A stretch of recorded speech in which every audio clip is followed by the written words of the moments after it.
doutora Cosete.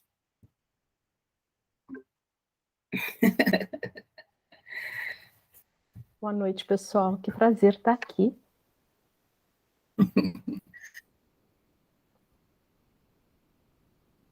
Vocês estão me ouvindo bem? Falta apenas 1 minuto. E aí? Está me ouvindo bem, Rose? Nós vamos pedir para que os demais participantes mantenham aí o microfone no mute.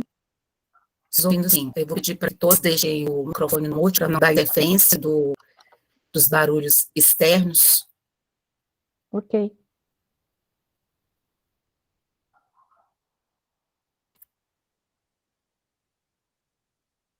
Boa noite. Hoje o tema que será tratado aqui nesse espaço de compartilhamento de informações dos caminhantes do Cerrado é o papel da caminhada no tratamento da depressão. Nós estamos aqui no mês de setembro, que é o Setembro Amarelo, em função do Dia Mundial de Combate e Prevenção ao Suicídio, que foi no dia 10 de setembro, porém o mês todo ele é um mês em que ações são desenvolvidas para as pessoas se conscientizarem da importância desse tão delicado tema, que é muito pouco falado pela mídia, mas que infelizmente ceifa em torno de 700 mil pessoas por ano no mundo. Segundo a Organização Mundial de Saúde, o Brasil é o 8º país no ranking de número de suicídio, proporcionalmente. Isso é um número bastante elevado. Existe um dos objetivos do desenvolvimento sustentável é justamente reduzir esse número, esse percentual de suicídio até 2030, mas, infelizmente, os países da América Latina, inclusive o Brasil, esse número só vem crescendo. Inclusive, no segmento de jovens, né, de 15 a 29 anos, que é o segmento mais afetado, ele já é a 4ª causa no mundo de morte, né, ganha até de algumas doenças graves. Infelizmente, os homens são os mais afetados, talvez porque as mulheres hoje estão fazendo trilha, então acho que é por isso que os homens ainda continuam. Isso é brincadeira, gente. É só porque quase todos os grupos de trekking, nós temos a participação feminina, ela é muito ampla. E os grupos de treks, eles acabam sendo um local de apoio, uma rede de apoio de pessoas. Caminhar faz muito bem, e quando a gente está caminhando, além de entrar em conexão com a natureza, a gente observa que as pessoas interagem. E hoje nós estamos cada vez mais longe uns dos outros, onde quase tudo a comunicação é virtual. As caminhadas, ela rompe um pouco com esse hábito, com esse padrão, é onde as pessoas se aproximam, falam de coisas que gostam, têm experiências significativas e saem nas trilhas bem mais felizes do que entraram. Por essa razão, nós convidamos aqui a doutora Cosete Castro, que é psicanalista, e também ela é uma das coordenadoras do movimento coletivo Filhas da Mãe, e por nossa sorte e felicidade, ela também é trilheira e serratense. Então é com grande alegria que nós estamos recebendo ela hoje aqui, e sou muito grata por você ter aceitado o convite. Nós não gostaríamos de passar esse mês do Setembro Amarelo sem tratar do tema. Seja muito bem-vinda, todos sejam bem-vindos, e eu vou deixar agora, então, a palavra com a doutora Cosete. Oi, Rose. Oi, pessoal. É um prazer estar aqui. Estou super feliz de estar aqui, que tenha chovido tanto hoje, né? A gente fica contente que tenha chovido, mas, né, arrepia um pouco. Mas isso não é nada para quem caminha, né? Vamos lá, vamos seguir trilhando e caminhando, né?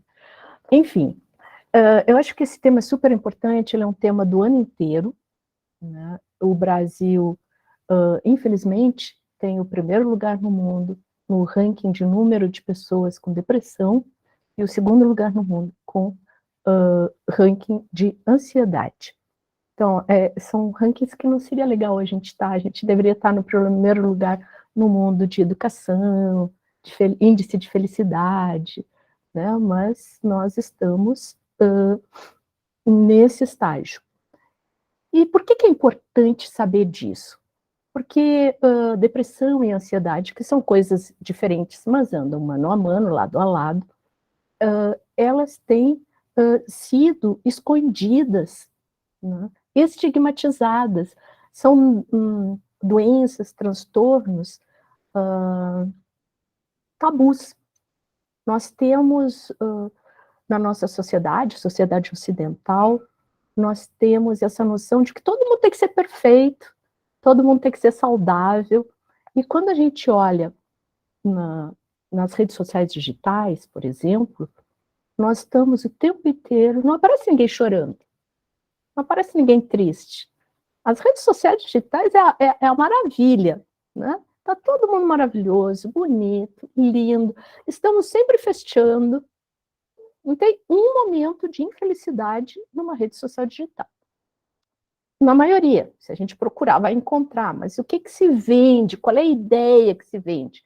De que nós vivemos numa sociedade super feliz, super conectada e de pessoas perfeitas.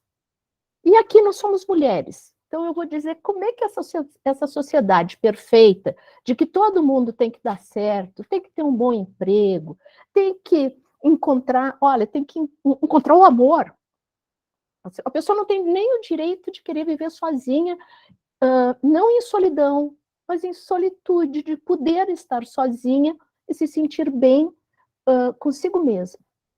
Não, porque senão as pessoas vão olhar e vão dizer, como assim? Essa pessoa não deu certo, não arranjou um namorado, não arranjou um marido, e não é qualquer um, porque não pode ser, o coitado não pode ser nem feio, né, nem gordo, nem ter um emprego mais ou menos, né, tem que se destacar em alguma coisa. Ou seja, essa cobrança da sociedade perfeita, ela é muito cruel com as mulheres e também com seus companheiros ou companheiras. E aí, eu quero mostrar algumas coisas para vocês, assim, do tipo, o que nós andamos fazendo por aí e aceitando, pessoal. Até para a gente poder entender por que tem adoecimento.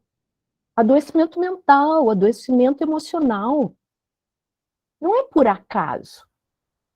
Né? Eu falei assim, que tem que ter um bom emprego, tem que ter um bom companheiro ou companheira, tem que ter, claro, tem que ser jovem, ter um corpo perfeito, em todas as medidas, geralmente medidas europeias ou dos Estados Unidos, que são absolutamente diferentes das nossas, que temos mais bunda, mais quadris. Nós somos diferentes do padrão europeu, mesmo que muitas de nós sejam descendentes de pessoas que migraram para o Brasil.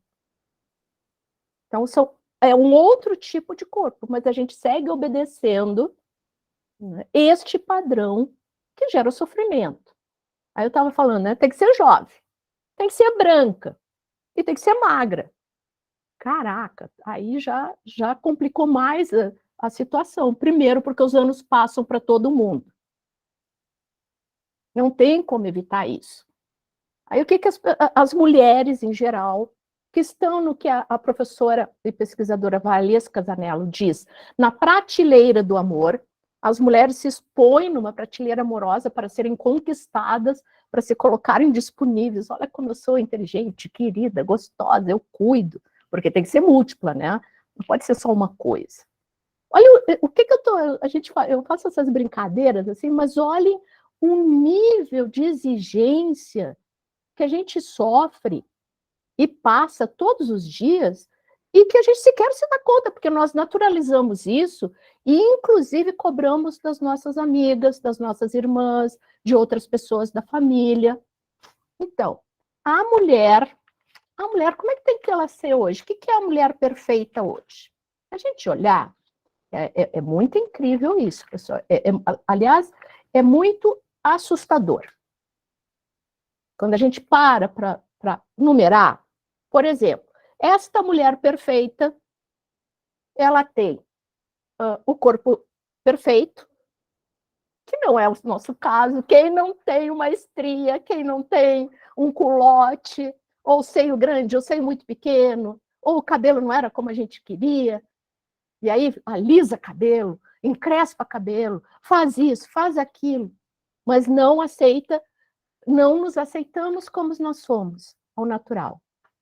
Bom, vamos continuar essa mulher perfeita, tá? Para ver o nível que nós, de aceitação do externo que nós chegamos e de negação de nós mesmas.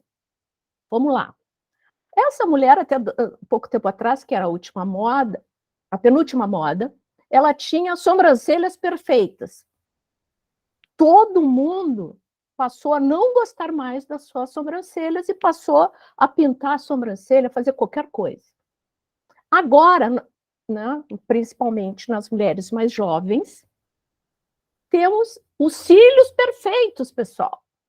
E se ele não for falso, assim, fabricado, né, ele não é perfeito, porque o nosso não é assim. Bom, aí nós temos os seios perfeitos, só que nós não temos. Aí corremos para as clínicas estéticas, né, para ter o corpo perfeito, a gente corre para as academias, e não é por acaso, pessoal. Desde 2019, pré-pandemia, o Brasil se tornou o primeiro país em utilização de academias no mundo, e ele está ali mano a mano com os Estados Unidos, que também tem a mesma obsessão por beleza e corpos. Nós nos tornamos o primeiro país no mundo em cirurgia estética. Nós passamos dos Estados Unidos também, apesar de toda a desigualdade social que nós temos no país. A pessoa ganha pouco e junta dinheiro porque não aceita o corpo, porque os padrões de beleza são absolutamente outros. Aí nós saímos, aí o que a gente faz? A gente já está com uma sobrancelha falsa, porque fez, né? Fez lá a pintura, botou um cílio que não é o seu, é falso, e agora não é só para ir para uma festa, é de manhã à noite. Aí já está com 18 anos, as meninas já querem fazer uma cirurgia plástica para mudar o seio. Independente se você é pequeno, se é grande, se é médio, se é alto, se é largo, se é... Não. Ou seja, o seio também é falso. E aí, eu falei do cabelo, né? Não, meu cabelo é isso, meu cabelo é aquilo, meu cabelo é aquele outro. E aí fica difícil. E aí esse processo vai aumentando para aumentar a bunda, diminuir bunda, né? Para tirar rugas. E as rugas e os pés de galinha, pessoal, são a expressão da nossa experiência e da nossa memória.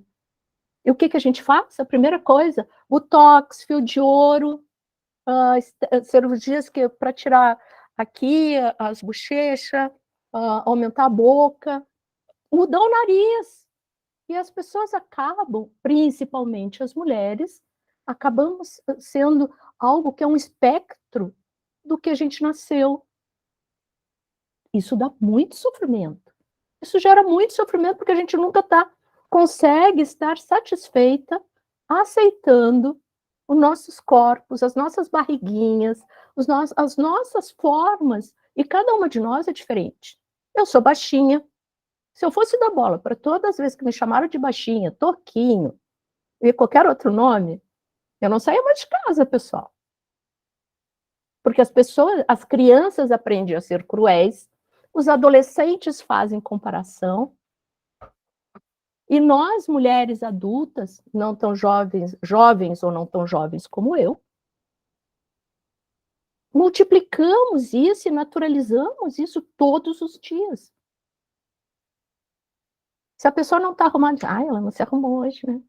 Mas olha o cabelo. Mas olha isso, olha aquilo. E isso gera um sofrimento, uma preocupação em coisas do corpo, em coisas do ter. O melhor emprego, a melhor carreira, a melhor casa. Não, eu não estou com o carro do ano. Uau, não dorme porque não está com o carro do ano. Obviamente que não é só isso que leva a quadros depressivos e a transtornos depressivos. Mas eu estou querendo mostrar como nós, mulheres em especial, né, somos preocupadas e educadas desde criança, né, para agradar, para sermos boazinhas, queridas e bem arrumadinhas, e estar sempre cheirosas e bonitas, e prontas para cuidar e para fazer alguma coisa para agradar o outro, em geral os homens.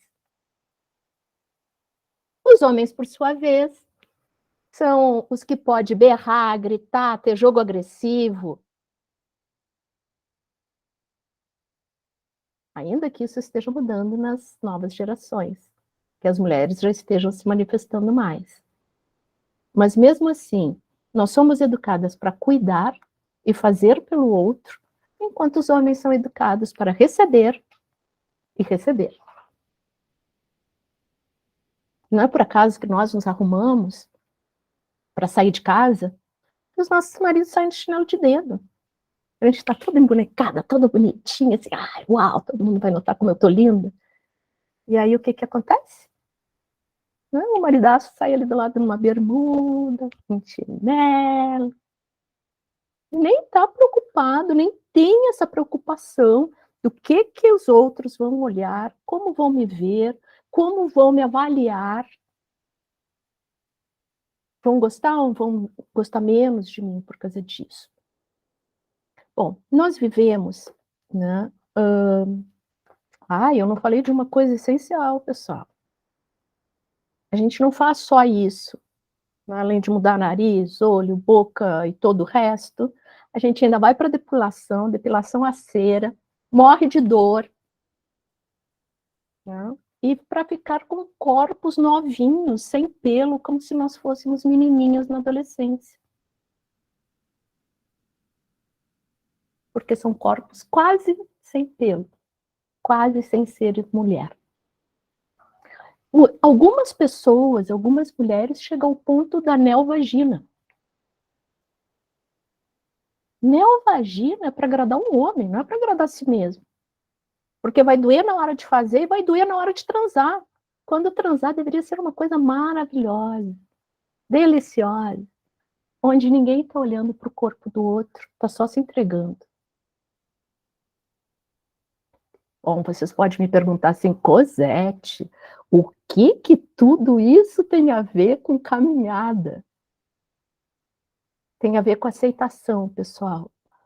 Tem a ver com aceitação de si mesma, que gera muita ansiedade, muita preocupação de não ser aceita, muita culpa de não ser perfeita,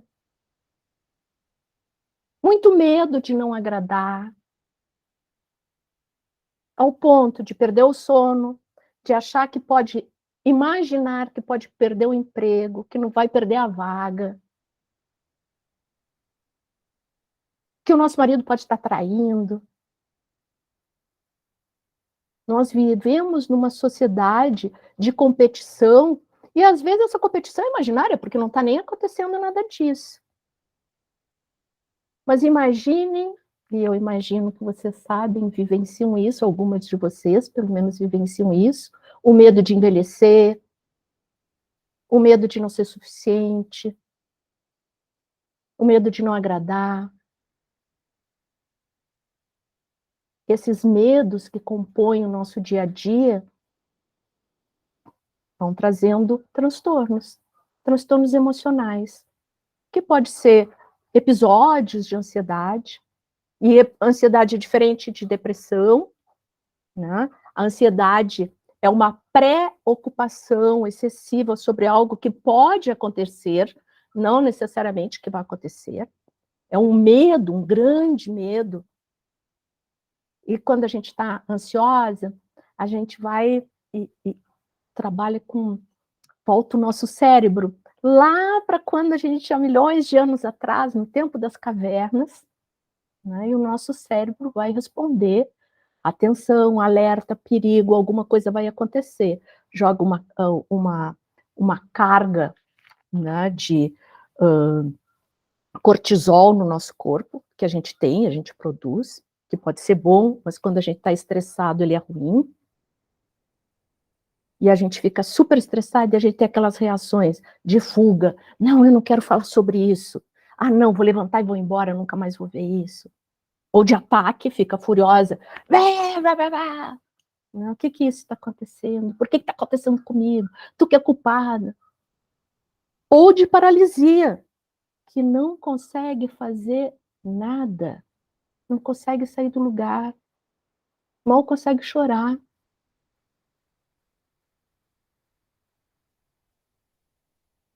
A depressão é diferente. A depressão tem 6 tipos diferentes de depressão, da mais leve até a mais grave, a mais séria. Mas é uma tristeza. Pode estar tudo bem, pode estar no emprego, pode estar ganhando bem, mas não ser o suficiente. Alguma coisa que esteja relacionada com a sua infância, sofreu violência física, abuso sexual. Tem várias razões que várias causas. E aí vem aquela, não é uma tristeza que de vez em quando a gente sente porque aconteceu alguma coisa, né? Sofreu um trauma muito grande, foi assaltado, quase bateu o carro, ou sofreu um acidente, conseguiu sobreviver. É diferente. Não estou falando de transtornos pós-traumáticos, ansiedade pós-traumática, né? A depressão, ela vai acontecer mesmo que externamente tudo aparentemente esteja ok.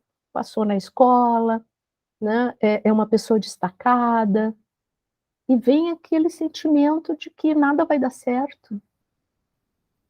Uma tristeza profunda. Como eu disse, não são as tristezas porque aconteceu algo específico, né? Morreu alguém, né? Ficou muito triste. Esses são casos específicos.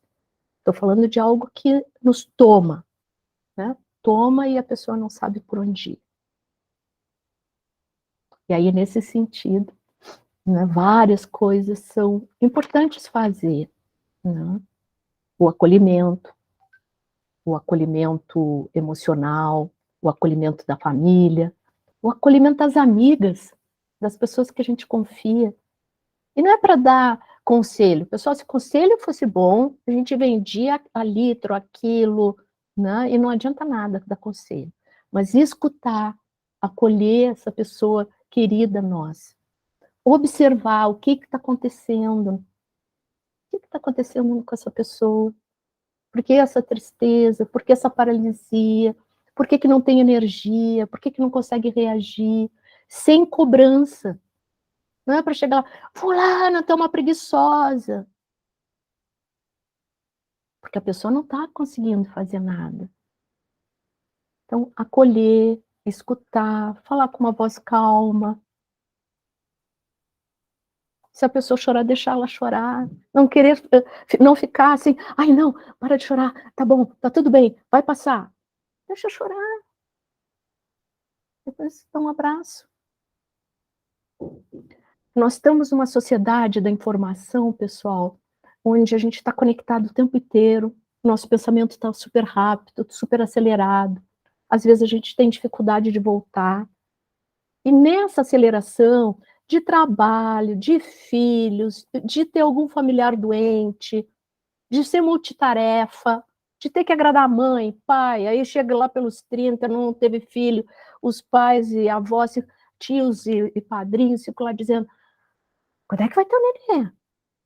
Quando é que vai nascer? Eu estou esperando, eu quero ter neto. E às vezes a pessoa não quer ter filho, não quer.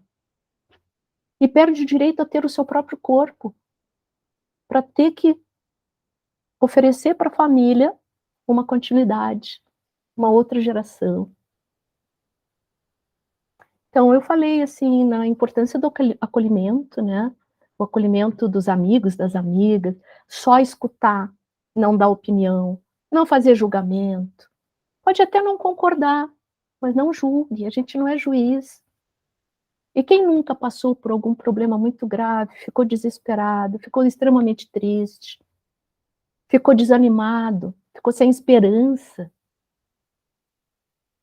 Quem nunca foi até o fundo do poço para conseguir voltar? A gente tem muito medo, pessoal, de fazer tratamento, né? Tratamento com medicações, né? E com e tratamento psicoterápico. No meu caso, eu sou analista. Vocês sabem por quê que a gente tem esse medo? Vocês já pensaram sobre isso? Por que que a gente tem medo e tem vergonha até de contar? Pode até contar que vai no analista, no terapeuta, no psicólogo, lá na comportamental, independente da linha que a pessoa profissional segue. Eu vou contar um pouquinho de história, porque eu acho que contexto é uma coisa importante, sabe? Lá na Idade Média, né, os loucos, aquelas pessoas loucas, aquelas que a gente morre de medo e não quer ser igual hoje, porque a gente tem que controlar tudo, tem que ser perfeito. Isso. Então, os loucos, lá na Idade Média, quando a religiosidade mandava, era princípio, meio e fim, os loucos eram considerados pessoas especiais, com uma conexão com o divino. Quando começa a criação dos burgos, das cidades, quando começa a disputa entre ciência, né, representada pela medicina e outras profissões, e espiritualidade, há uma disputa de jogos de poder e de quem mandava no mundo, os médicos, eles começaram a limpar as cidades, porque afinal, só as pessoas sãs poderiam estar dentro das cidades. Então, a primeira coisa que eles fizeram, isso é muito legal ver na História da Loucura de Michel Foucault.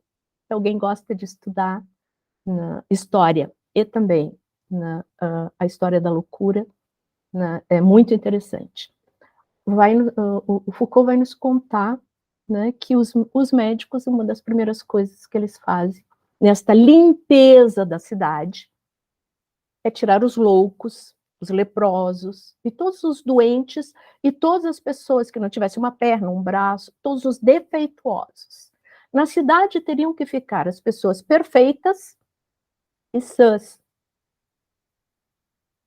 Por isso que o medo das famílias de alguém ser considerado louco, ou que não estivesse naquele padrão de perfeição e sanidade, era muito grande, porque eles vinham e tiravam.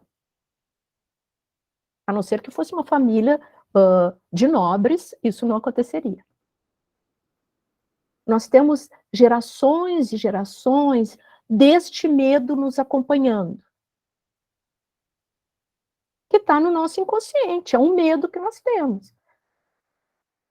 Quando começa a psicanálise com Freud, né?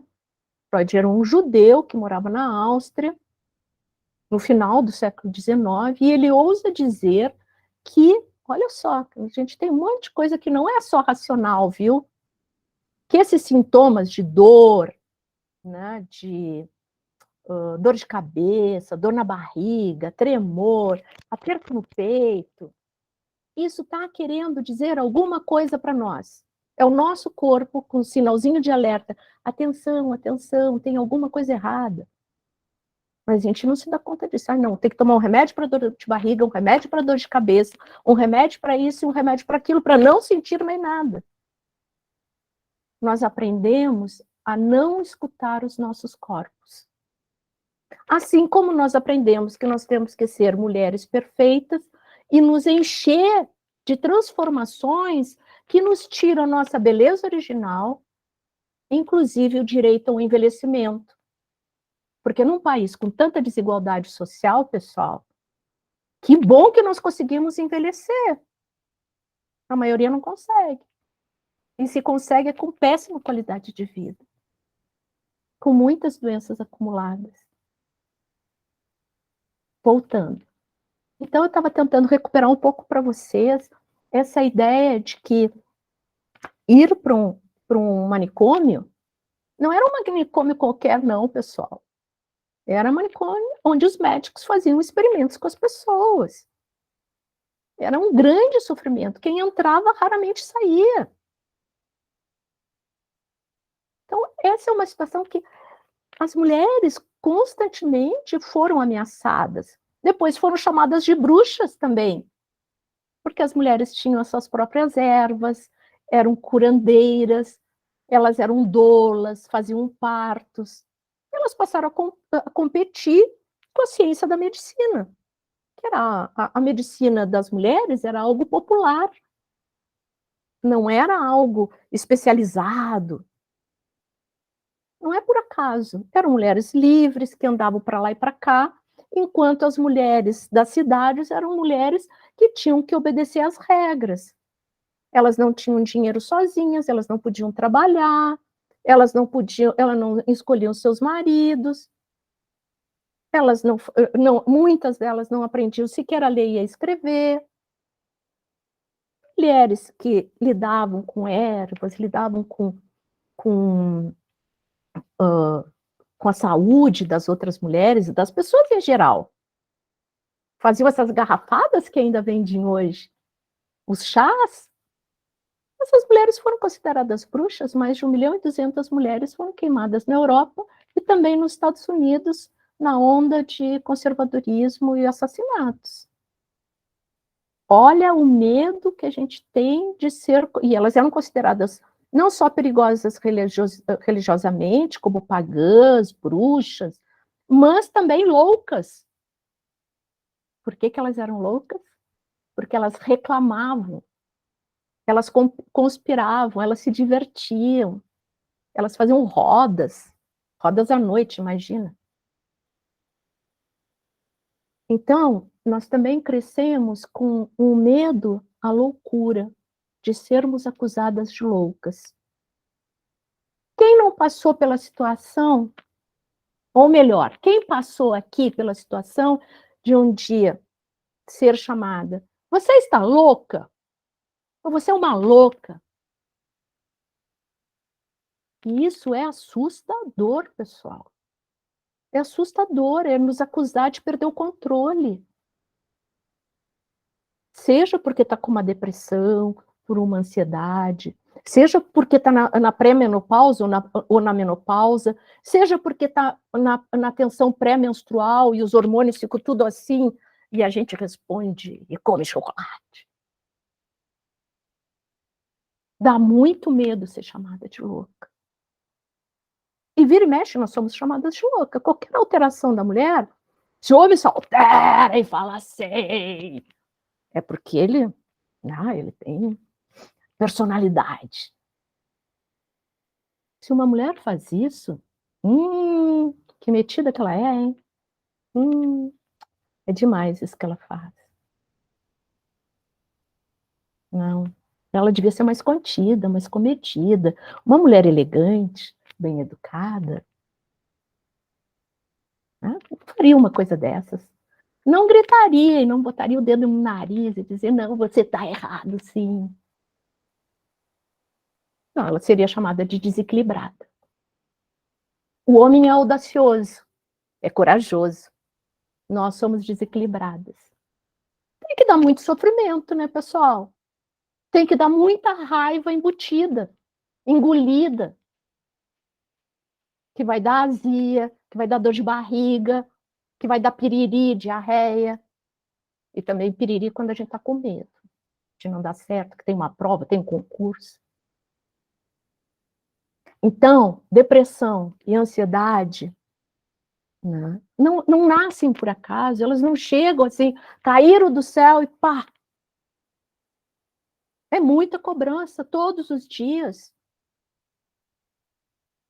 E quando a gente chega aos 60, que diz, agora eu vou ficar com meus netinhos. Como assim? A vida acabou aos 60? Não. Ai, mas como tu é uma avó, como tu não dá bola, tu não é uma avó amorosa. Desculpa, pessoal, eu tutei porque eu sou gaúcha, tá? Então, de vez em quando, vocês vão ver eu falando você, tu, tem umas misturas assim. Então, tem uma cobrança de papéis. Mulheres maravilhosas que botam biquíni depois dos 60, 60, 70, 80. Que coisa maravilhosa. Que bom que o nosso corpo está aí. E uma das coisas mais incríveis e libertadoras que tem é incrivelmente caminhar, fazer exercício, sair para a rua. Porque cada vez que a gente faz isso, a gente está dando um passo a mais para a nossa liberdade. A gente não está fazendo nada para agradar os outros, a gente está fazendo para agradar a nós mesmas. Independente se tem o tênis de marca, pessoal, o tênis de marca não é o mais importante. É bom para não machucar o pé, isso sim é importante. Ter a roupa de marca não é a mais importante também. Mas é bom ter a camiseta do grupo que a gente participa. Levantar todo dia, né? Se colocar limites e se autodisciplinar para sair para a rua, é um ato de amor com nós mesmos. É dizer, todo dia, dá aquela preguiça de levantar. Ai, não, mas caminhar faz bem. Porque a gente libera um monte de hormônio legal. É o hormônio da felicidade, do relaxamento, do prazer. Não só isso. Nós criamos laços sociais, conhecemos novas amigas, e amigas de diferentes idades, intergeracionalidade. Não estamos só com gente jovem, nem só com jovem adulto, nem só com gente velha. Estamos convivendo. E que bom se for só de mulheres velhas. Que bom se for só de jovens ou de adolescentes. Mas que bom poder estarmos todas juntas, umas escutando as outras. Saber qual é a experiência da Arabella, da Silvia, da Adri, da Lenise, da Maria Cristina, da Jaque e das outras pessoas que estão aí que eu não consigo ler o nome. Saber como é que ela chegou ali, qual é o propósito, qual é a meta. Mas veja que não é uma meta para ganhar dinheiro, não é uma meta pelo melhor emprego, não é uma meta para mostrar para os outros, é uma meta para si mesmo. A minha meta é conseguir levantar todo dia. Minha meta é seguir caminhando todos os dias. Eu não posso ir lá no parque, que é o ideal, estar em contato com a natureza, nos traz de volta a nossa origem. Porque o mundo começou nós estando nas florestas, nos matos, nas cavernas. Essa é a nossa memória ancestral, pessoal. O fato de nós hoje termos nascido e estarmos em cidades, não significa que essa seja a nossa origem. Que bom quando a gente consegue sentir os cheiros, consegue olhar o verde, os tons, as matizes. E se não sabe os nomes, em geral, tem alguém que conheça aquela árvore, aquela planta. Que coisa boa é caminhar do lado de outra pessoa, de outra mulher, sabendo que tem uma mulher na frente que nos guia e tem uma ou duas mulheres atrás que nos protegem, que fecha a caminhada. Olha que sentido de coletivo, de grupo, de comunidade. Um sentido de comunidade que a gente está perdendo, porque nós somos o tempo inteiro incentivadas ao individualismo e à competitividade. Numa caminhada que só tem mulheres, as mulheres esperam as outras. É claro que a gente diz, vamos lá, aumenta o passo, vamos sair, vamos caminhar. É um incentivo, faz parte do incentivo. Mas nós estamos juntas. A gente sabe, estando num grupo de mulheres caminhando, que é diferente de um grupo misto de pessoas caminhando. Eu não sei se vocês já tiveram essa experiência.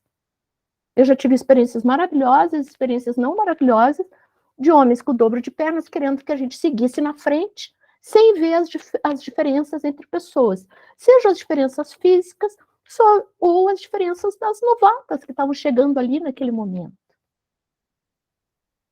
Ter esse olhar amoroso, esse olhar de acolhimento, de cuidado, é muito lindo, é algo que as caminhadas proporcionam.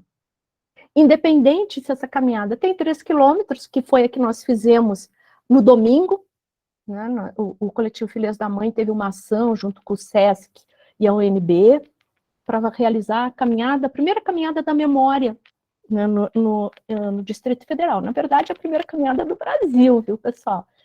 A caminhada da memória, ela existe já em vários países, que é para estimular, né, os exercícios físicos, né, e a prevenção da saúde.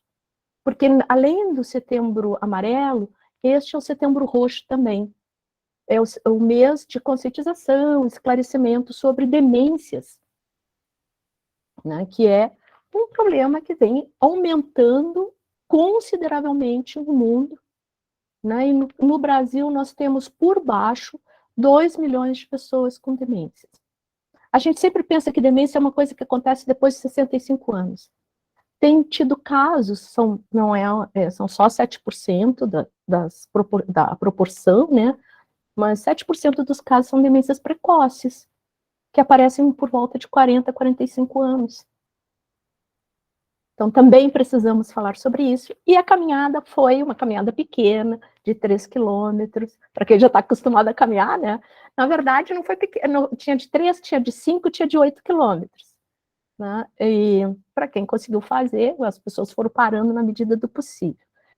Mas o mais importante é conseguir se mover.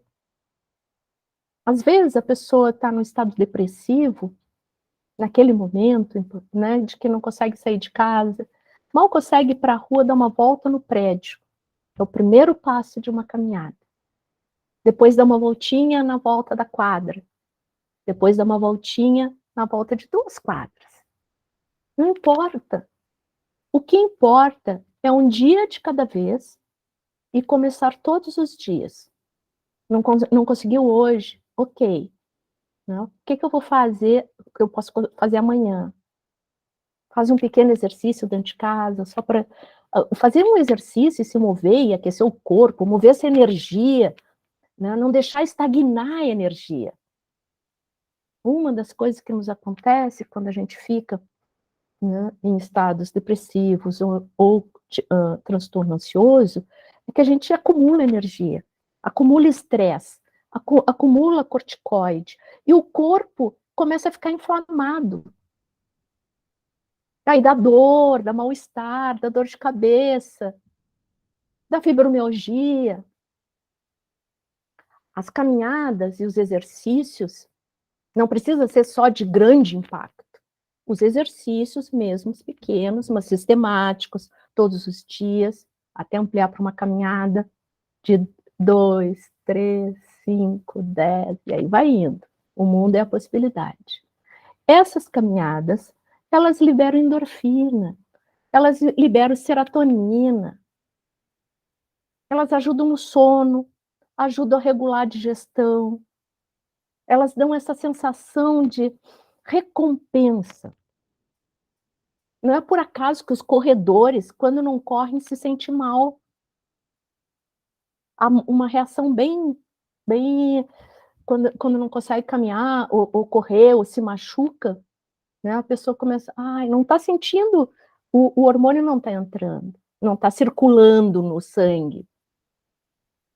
A serotonina e a endorfina, por exemplo, elas ajudam a combater, são analgésicos naturais do corpo, e elas ajudam a combater essas inflamações que o estresse causa.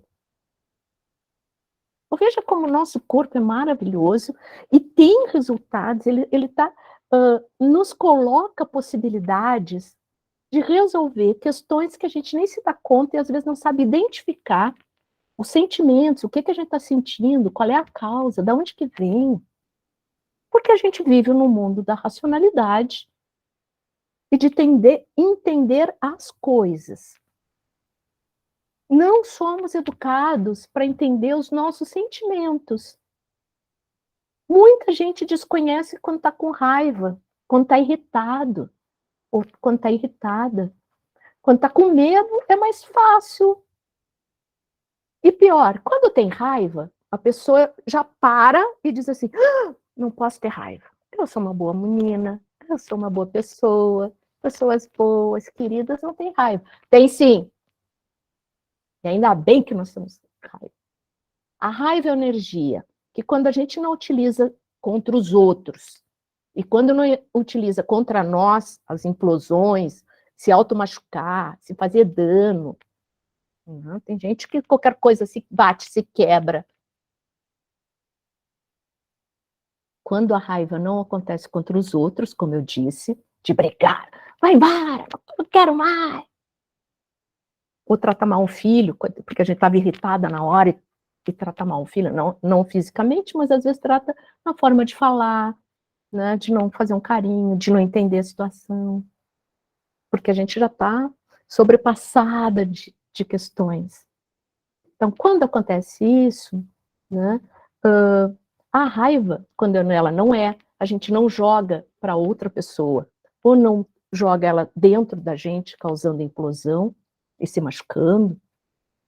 Essa raiva, ela tem um poder de energia, porque a raiva também é vida.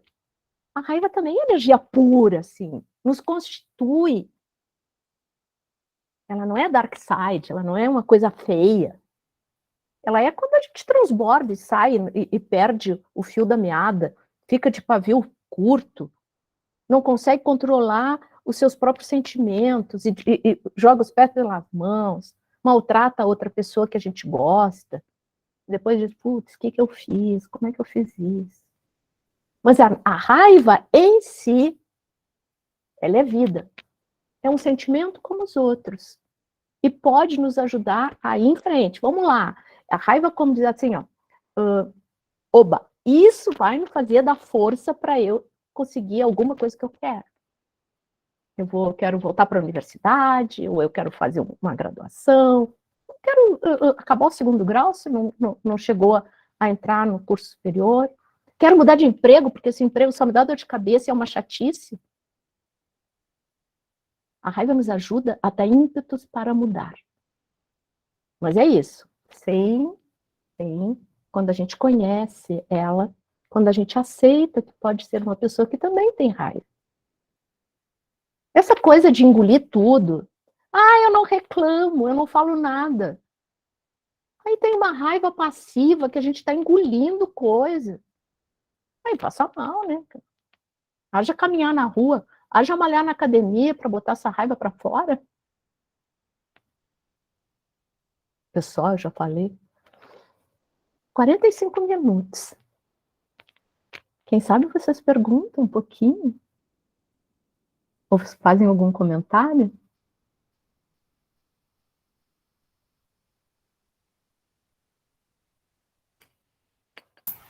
Quem tiver vontade. Tá tão bom, continua, Cosette. Muito bom, fala mais 45. É que eu tenho falado muito da questão de como a gente não é educado para os sentimentos, né? Não significa que a gente não sinta, pessoal. Nós não somos educados para identificar os nossos sentimentos. E isso precisa de educação, precisa de treino, inclusive para demonstrar afeto. Em famílias que existiram ou existem pais que não mostram afeto, eu já olho. Tá. Famílias que não mostram afeto, a tendência é que as crianças aprendam a não ser afetivas. Vão achar que isso não é importante, que é besteira. Ou pior, vão achar que se mostrarem afetos, elas podem ficar fragilizadas perante outras pessoas e que as pessoas podem machucar. E aí a gente fica se fechando, né? Não, eu sou uma pessoa dura, olha, eu dou conta. Ou, olha o mito, pessoal, olha a fake news. Olha, em casa tá tudo estourando, tá tudo horrível, a relação tá horrível, não consigo me relacionar com meu marido, com o filho, com o papagaio, nem o cachorro dá certo. Mas quando eu chego no trabalho, eu fecho a porta e me esqueço dos problemas. Tem varinha, essa pessoa que diz isso tem varinha mágica, pessoal. Que é como se ela pudesse rachar no meio e dizer, eu sou uma pessoa no trabalho e eu sou uma pessoa em casa. Não é verdade, a gente só esconde. A gente bota debaixo do tapete. Mas os sentimentos, as dores, os medos, as apreensões, elas estão ali. Mas, às vezes, quando a gente não consegue falar sobre isso dentro da família, com as pessoas que a gente gosta, com as nossas relações afetivas, seja companheiro, companheira, filhos, pessoas do serviço, do trabalho, as caminhadas são um espaço maravilhoso de reconexão. Reconexão com o que nós somos, com a parte mais verdadeira de nós mesmos. A pessoa afetiva, amorosa, carinhosa, que se esconde atrás de uma armadura para não se machucar, essa pessoa, quando ela está caminhando, quando ela está no meio do mato, quando ela está conectando, quando ela está vendo pássaros, quando ela para na beira de um riacho, ali ela é a mais verdadeira possível. Porque ali ela não precisa mostrar beleza, ela não precisa mostrar competitividade, ela não precisa mostrar que é melhor que ninguém, ela não precisa esconder a idade, ninguém vai estar olhando para o corpo dela. Ao contrário, vão ter mulheres que estão acolhendo, mulheres que estão ajudando e ainda dando dicas. Ah, isso aqui é mais legal. Não, olha, eu fiz isso. Né? Compartilhamos o lanche. Claro, cada um traz o seu. Mas às vezes a gente olha, puxa, eu não trouxe aquilo ali, me dá um, vamos trocar. Cria um sentido de comunidade, de irmandade, que às vezes, imagine mulheres que estão sozinhas, vieram trabalhar em Brasília, por exemplo, vem de outro estado, como é o meu caso. Eu vim há 16 anos para Brasília, lá do Rio Grande do Sul. É maravilhoso para a gente conhecer pessoas incríveis. E aqui, o Distrito Federal é esse centro de culturas, de gente do norte, do nordeste, do centro, do sul. É um aprendizado constante se a gente estiver aberta para isso. Se não achar que a nossa cultura, a nossa comida, o nosso sabor, né? Se não achar que as nossas roupas, o nosso jeito de ser o melhor do mundo, se nós estivermos abertas para isso, é muito maravilhoso. Então, as caminhadas, elas nos abrem para o mundo também. Para o mundo do Brasil, né, para as nossas outras regiões. Pessoal, vou contar para vocês. Tá? Eu vim conhecer tapioca quando eu vim para cá e quando eu fui para o Nordeste. Eu vim conhecer... Bom, as frutas do Nordeste eu não conheci nenhuma, pessoal. Tem muita comida. Cheiro verde não existe no Rio Grande do Sul. Não tem essa cultura. Eu adoro, amo de paixão. Porque o açaí, que é lá de Belém, o que a gente vai aprendendo de sabores, de temperos, de expressões regionais, de palavras. Olha como o nosso universo cresce, o nosso nível de conhecimento cresce quando nós nos relacionamos com pessoas diferentes, que não é só o nosso grupo de origem. Se eu me relacionar só com gaúcho aqui, era a mesma coisa de não ter saído do Rio Grande do Sul. Seria só uma extensão de casa. Eu nunca adotaria amorosamente o Distrito Federal e Brasília. Outra coisa que as caminhadas nos proporcionam, para quem faz caminhada de longo percurso, olha a possibilidade de conhecer o Brasil, outros Brasis maravilhosos, que normalmente não está no turismo oficial. Está no turismo de caminhada, mas não no turismo que a gente conhece, que é sempre vendido as mesmas coisas. E se a gente for mais ainda, olha a possibilidade de caminhar pelo mundo. Eu tenho sonho, eu conheço... ai, meu Deus. Rose, para onde é que tu foi em abril, por aí? Abril, nós fizemos Rota do Descobrimento, Ponte de Joatinga. Não, fora do Brasil. Você não foi? Fora do Brasil, eu já fiz a Montanha de Salcantay, que é uma travessia inca, né? Olha só. e sai por debaixo do Monte Cristo, em Águas Calientes. É muito legal. Vai ser bastante Olha que legal. maravilha, pessoal. Olha a possibilidade de conhecer, a Rose falou da América Latina. Nós somos o maior país da América Latina. Nós vivemos de costas para a América Latina. Quando a gente viaja, a gente vai para Buenos Aires. Alguns vão lá para o sul, para a Patagônia, no máximo para Bariloche. Tem caminhadas geniais, lindas. Tem caminhadas no Chile, no Peru, no México.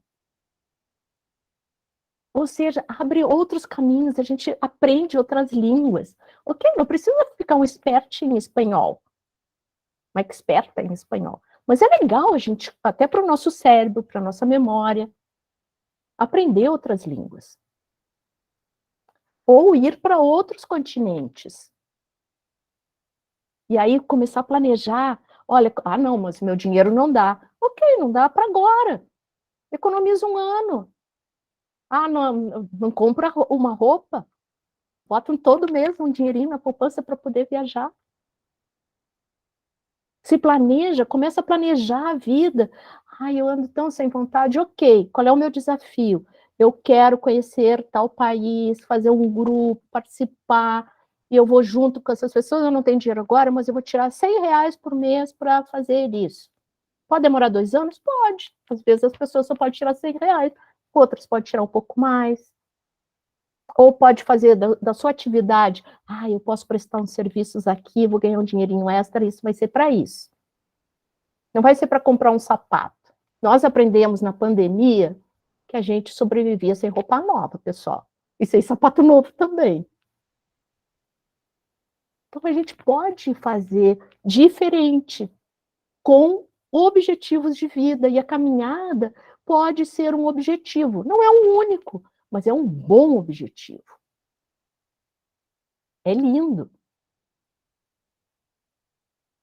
Acho que pensar, quando a gente pensa assim, não é obter coisas, pessoal.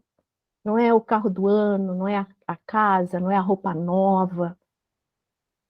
É o que eu posso fazer para me dar prazer, mas que também vai fazer bem para a minha saúde, né? Vai fazer bem de eu estar na natureza.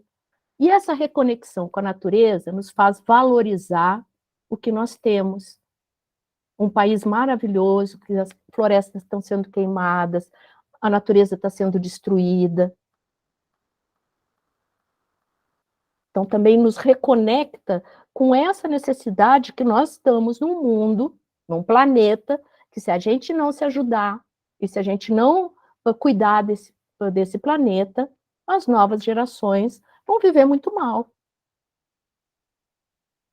Então, olha a dimensão que uma caminhada pode nos dar.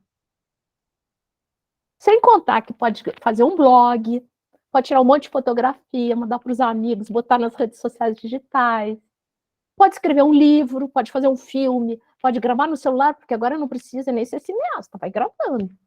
Depois alguém ajuda a editar, ou sabe fazer edição. Vai dando uma dimensão, inclusive espiritual. Não estou falando de religião, cada um na sua, se quiser ter religião, ou se não quiser também, a gente precisa respeitar. Eu estou falando de espiritual. Esta coisa que nos conecta, nós, seres humanos, únicos, com tudo isso que está na nossa volta. Com a natureza, com os animais, com as plantas, com as flores, fazer uma horta vertical, vocês não dá para ver aqui, mas na minha frente eu moro em apartamento, eu tenho uma hortinha vertical. Aqui do meu lado, eu tenho manjericão, eu tenho cominho, eu tenho hortelã, eu tenho melissa, eu tenho alecrim, e um monte de coisa, e umas rosas também. As rosas foi um presente do meu companheiro, que ele me escreveu uma coisa muito bonita, que vale para a vida, né? Que a rosa representa a beleza da relação, né? Mas também na perenidade das folhas, que elas caem, né? Com a temporalidade elas caem, e elas nascem de novo, isso é o ciclo das relações. E uma rosa tem espinho também. Porque não existe felicidade todo dia, pessoal. Isso é uma falácia, isso é uma mentira que nos inventaram. Existe felicidade em alguns momentos, e que bom, a gente desfruta elas. Mas vai ter momentos que vai dar tudo errado, vai ter momentos que a gente vai estar triste.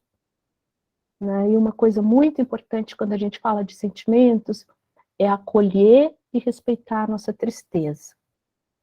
Quando a gente acolhe o nosso sentimento de tristeza, diz, olha, é verdade, eu estou triste. Eu ainda não entendo por que eu estou triste. Aí eu preciso de ajuda de um analista, de um psicólogo, das suas diferentes áreas. Eu preciso de ajuda de remédio. E não é vergonha nenhuma tomar remédio para diminuir um transtorno mental, num momento de crise de ansiedade, quando está passando por um quadro depressivo. Depressão é uma doença. Não, as pessoas não são preguiçosas, elas não estão sacaneando ninguém, elas realmente não conseguem reagir, elas estão desesperançadas. Então, precisa tomar remédio. Nós não somos loucas porque tomamos remédios em algum momento da vida. Quem daqui não colocou o coisinho de cárie? Como é que é? Fez uma obturação no dente? Alguma de vocês aqui vive sem obturação no dente? Não, né? Boa parte de nós usa óculos. Quando a gente precisa, quebra o pé, anda de muleta ou bota qualquer coisa para imobilizar o pé.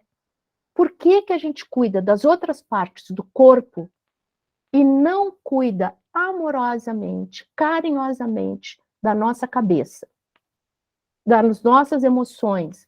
Por que nós não respeitamos a nossa dor e consideramos fraqueza, imperfeição, o sofrimento nosso e o do outro, das outras pessoas?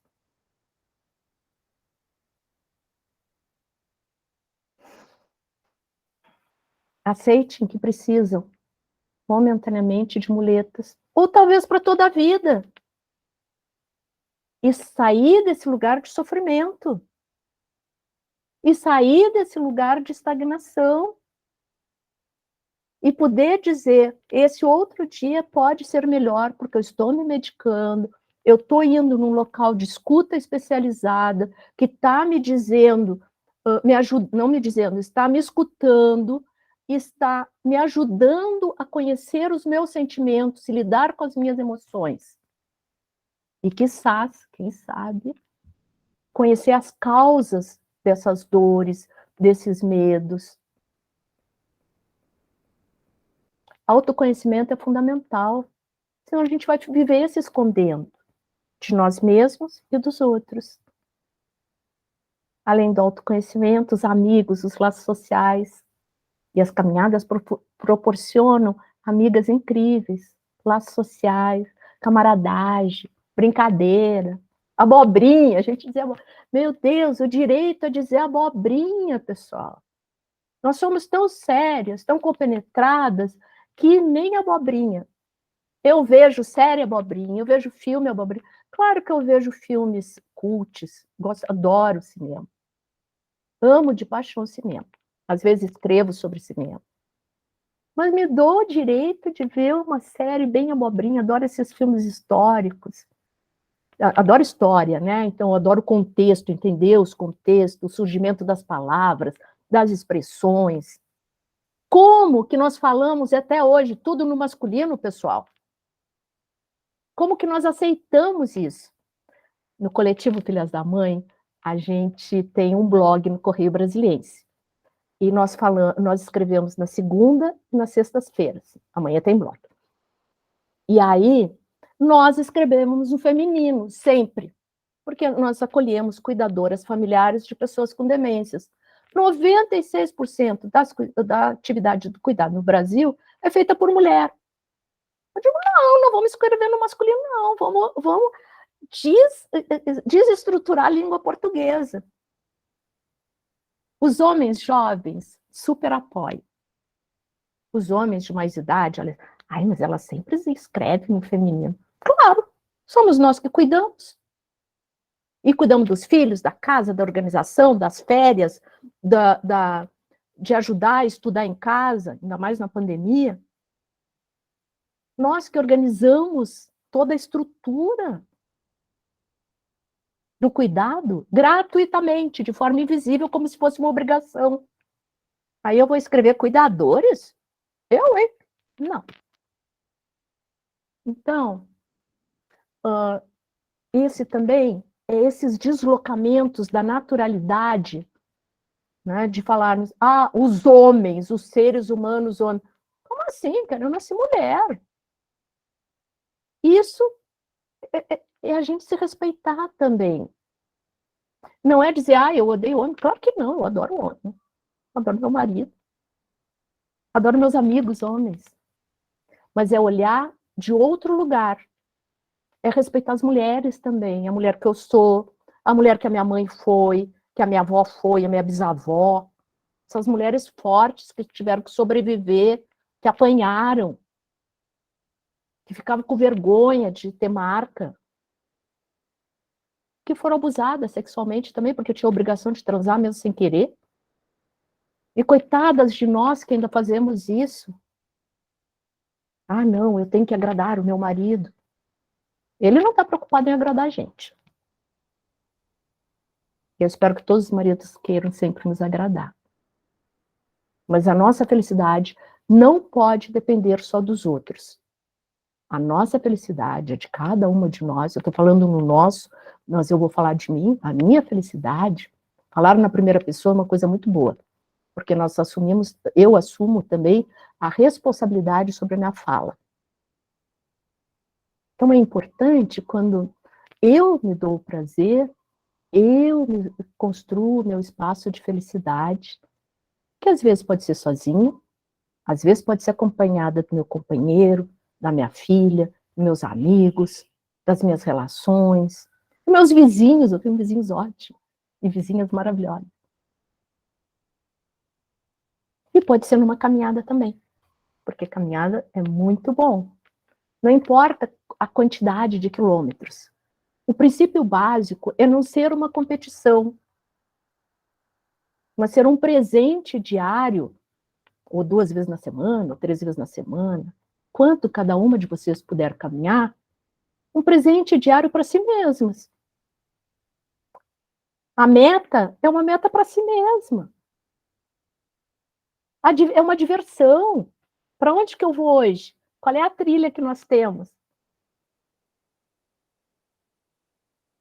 E aí, pessoal, é muito fácil, nos tempos que a gente está vivendo, que, não, tive compromisso com o neto, tive compromisso, o meu filho precisou de tal coisa, o meu trabalho fez com que eu trabalhasse até mais tarde, não, eu tive que estudar. E a gente vai encontrando desculpas para não fazer algo que nos dá prazer, para abrir mão deste prazer, que é um prazer físico, é um prazer que gera hormônios da felicidade, do relaxamento, e principalmente de não abrirmos mão de estar no meio da natureza, em grupo, nos divertindo, olhando esse espaço natural, e fazendo exercício, e brincando, porque caminhar também é uma forma de brincar, é de recuperar o lúdico, ou nos desafiarmos, né? Se desafiar, não, eu vou me preparar para a corrida de longa distância, a caminhada de longa distância. Eu falei corrida, e é um ato falho, porque eu vou contar para vocês, eu quero aprender a correr. Eu tenho muita vontade de aprender a correr também. Eu nunca corri na minha vida, eu já faço os trotezinhos assim, mas eu quero muito aprender a correr. É um desejo, um sonho meu. Assim como tem gente que nunca andou de bicicleta, né, e sonha em andar de bicicleta, perdeu o medo de andar de bicicleta na rua. Caminhar e correr não são excludentes. Caminhar e andar de bicicleta não são excludentes. E pode nos abrir caminho para várias outras coisas. Sem pensar em competição, sem pensar individualmente, né? Se aquela amiga não foi 2 ou 3 vezes, manda uma mensaginha para ela. Oi, Ana, tudo bom? Aí pergunta, tá tudo bem hoje? Tu vai na caminhada? Te organizou? Vai poder ir? e não deixar que os compromissos externos tomem conta da sua vida diária e o seu prazer, o seu exercício, a sua prevenção de saúde, o seu contato com a natureza, com as amigas, com esse momento de lanche coletivo, de dar risada, dizer abobrinha, se perca. Porque isso significa abrir mão de si mesmo. Deixar de ser a Cosete, para não, tá, eu vou ser a avó, eu vou ser a tia querida, a madrinha, eu vou ser a mãe ideal, a mulher ideal. Não, mas meu marido tem um compromisso. O compromisso é do marido, não é teu. O marido deixaria o seu compromisso para ir na caminhada contigo? Eu estou fazendo essas provocações, pessoal, só para vocês darem risada, tá? Não é para brigar com o marido, não é nada disso.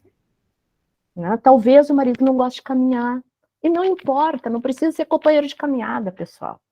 Às vezes é importante cada um ter um interesse e depois ter uma conversa em comum na mesa. Fazer combinações de largar os celulares. Nesse momento é o momento para nós dois, família. Depois a gente volta para o celular, para onde estiver aqui. Quais são as combinações que nós estamos fazendo com nós mesmas? E isso é bem importante. E quais são as combinações que nós estamos fazendo com as outras pessoas? A Lindalva levantou a mão. Que bom, Lindalva. Está assim, com a mão levantada, não sei se você quer falar agora, Lindalva? Desativa o seu microfone. Ele está no modo mute.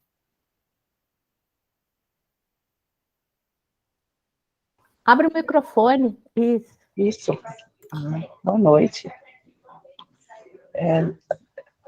Eu cheguei agora, eu meio que fiz até errado, porque, desculpa a máscara, eu estou em âmbito hospitalar e eu estou só ouvindo, só para dar boa noite mesmo para vocês. Boa noite, Lindalva. Bem-vinda. Obrigada. Sabe que às vezes é bom só escutar também? Hoje é a noite de falar, mas às vezes a gente, né? É bom escutar. Às vezes quando a gente está... Amanhã eu coordeno com uma colega uma roda de cuidado e autocuidado entre mulheres cuidadoras familiares. E nós temos uma série de combinados nessa roda. Um deles, tá, é escutar as outras mulheres. Se uma fala, a outra não fala, ela escuta. É isso mesmo. Quem foi que falou? Foi a Adra que disse que gostava de escutar? Eu escrevi. É muito importante escutar. Nessa correria que nós vivemos, nessa loucura de processar informações, de receber informações 24 horas, a gente não para, não fica no silêncio, não se escuta, nós não nos escutamos, pessoal. Faz uma brincadeira de todo mundo ficar quieto, e as pessoas começam a ficar nervosas, porque todo mundo tem que falar. Tá, Ana, mas eu já sei que tu quer falar, tá? Eu já vou te dar a palavra. Pode falar, Ana. Boa noite, pessoal. Olha, eu, ouvindo a Cosete, já me deu vontade de sair caminhando, viu? Se tiver algum grupo no Lago Norte, me avisa, porque eu fiquei bem entusiasmada. Eu já caminhei, já fiz trilha há muitos anos, mas me deu vontade. Nessa caminhada da memória de domingo, a que a Cosete se referiu, assim, meu nome é Ana Castro, sou uma das criadoras do coletivo Filhas da Mãe, como a Cosete. E nessa caminhada da memória, eu consegui fazer o percurso todo, que eu não me lembro... Era 3 quilômetros, Cosete? Não. Tinha de 3, de 5 e de 8 quilômetros. Não, aquele que a gente... Eles pararam, acho que em 3. Mas, enfim, eu fiz o percurso todo, eu não tenho caminhado mais que 2 quilômetros, eu já caminhei 8 e tal, mas eu fiquei tão satisfeita, porque eu não fiquei com dor no joelho, que eu tenho, não fiquei com dor no quadril, que eu tenho, não fiquei com dor nas costas, que eu tenho. Então, preciso arrumar um tênis mais resistente e começar a caminhar. Então, se tiver alguém com alguma dica aí para esse lado do Findas a Norte, ali, Lago Norte, Varjão, tem uma comunidade aqui, Taquari, estou dentro, tá bom? Obrigada. Oi, Toshiko, você quer falar também?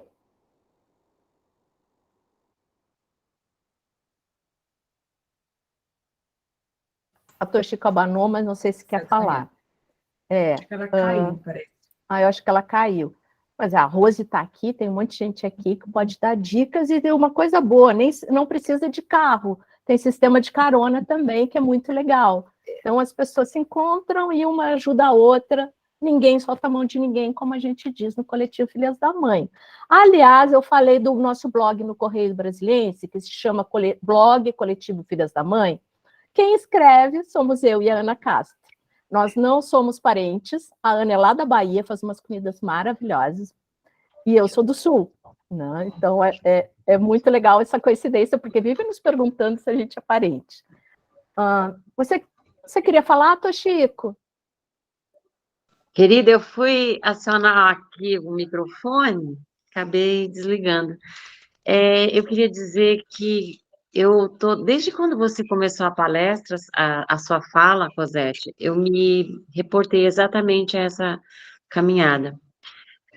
Eu fui, digamos assim, solidária, né, o propósito de caminhar, eu achei muito interessante. Eu estava com uma série de coisas do tipo, mas domingo é o dia que eu fico com a minha mãe, eu vou ter que providenciar o almoço, não, mas eu não posso deixar de caminhar, nem que seja um pouquinho. Então, eu realmente, fui com aquele peso na consciência de que eu teria uma série de tarefas, mas eu confesso que foi muito bom, foi muito gostoso. Eu queria ficar mais, eu só não fiquei mesmo porque a cuidadora familiar tem esse peso, realmente.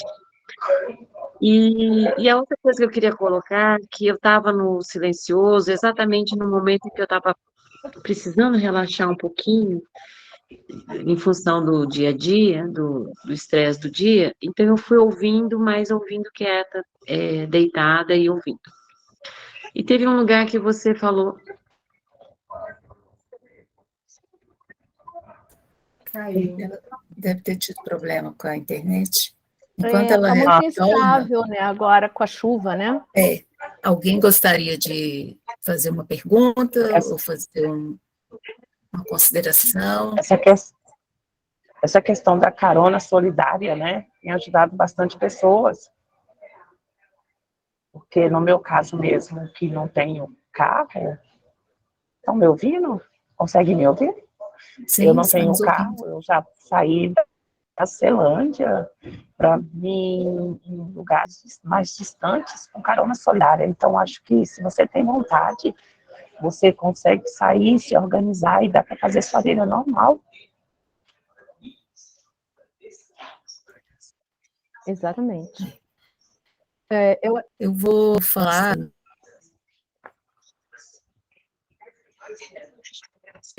Cosé, você gostaria de estender um pouquinho mais? Ou a gente Esse pode sentido se de manifestar? comunidade, né, de resgatar esse sentido de comunidade, da carona solidária, de repartir o lanche, mesmo que a gente leva o lanche individual, repartir com o outro, levar um pouquinho a mais.